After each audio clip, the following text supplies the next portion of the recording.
Youth Congress ఆవిర్భావ వేడుకల్ని ఓదెల్లో ఘనంగా నిర్వహించారు.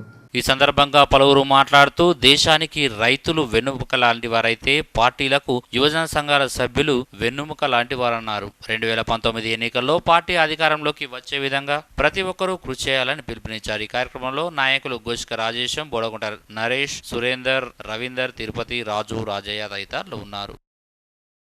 రోజు యువజన కాంగ్రెస్ యూత్ కాంగ్రెస్ ఆవిర్భావ దినోత్సవం సందర్భంగా ఓదెల మండల హెడ్ క్వార్టర్లో యూత్ కాంగ్రెస్ ఆధ్వర్యంలో జెండా ఆవిష్కరించడం జరిగింది. అలాగే కేక్ కట్ చేసుకొని సంబరాలు చేసుకోవడం జరిగింది. గతంలో యూత్ కాంగ్రెస్ ఆధ్వర్యంలో ఈ ఓదెల మండల ప్రజా సమస్యల మీద అనేక కార్యక్రమాలను, ప్రజా సమస్యల పరిష్కారానికి అనేక పోరాటాలు చేయడం జరిగింది.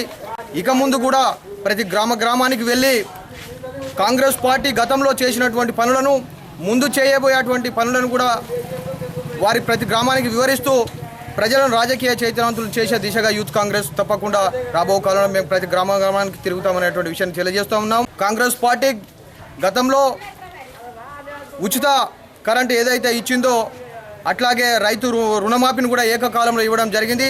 అలాంటి కార్యక్రమాలను ప్రజల దగ్గరికి తీసుకుపోయి మేము చైతన్యవంతులు చేసి కాంగ్రెస్ పార్టీ యొక్క కార్యక్రమాలను చెప్పడం జరుగుతుంది అనేటువంటి విషయాన్ని తెలియజేస్తూ ఈ యొక్క కాంగ్రెస్ పార్టీ ఆధ్వర్యంలో block Congress and youth Congress ఆధ్వర్యంలో టీఆర్ఎస్ ప్రభుత్వం యొక్క ప్రజా వ్యతిరేక విధానాలను ప్రజల లోపల ఎండగడుతూ ముఖ్యంగా డబుల్ బెడ్రూమ్ ఇండ్ల విషయంలో, అట్లాగే దళితులకు 3 ఎకరాల భూమి విషయంలో ఖచ్చితంగా అర్హులైనటువంటి ప్రతి ఒక్కరికి వచ్చే దిశగా మేము పోరాటం చేస్తామనేటువంటి కాంగ్రెస్ ఆవిర్భావ దినోత్సవ సందర్భంగా ఓదెల మండల కేంద్రంలో యూత్ కాంగ్రెస్ జెండా ఎగరవేయడం జరిగినది.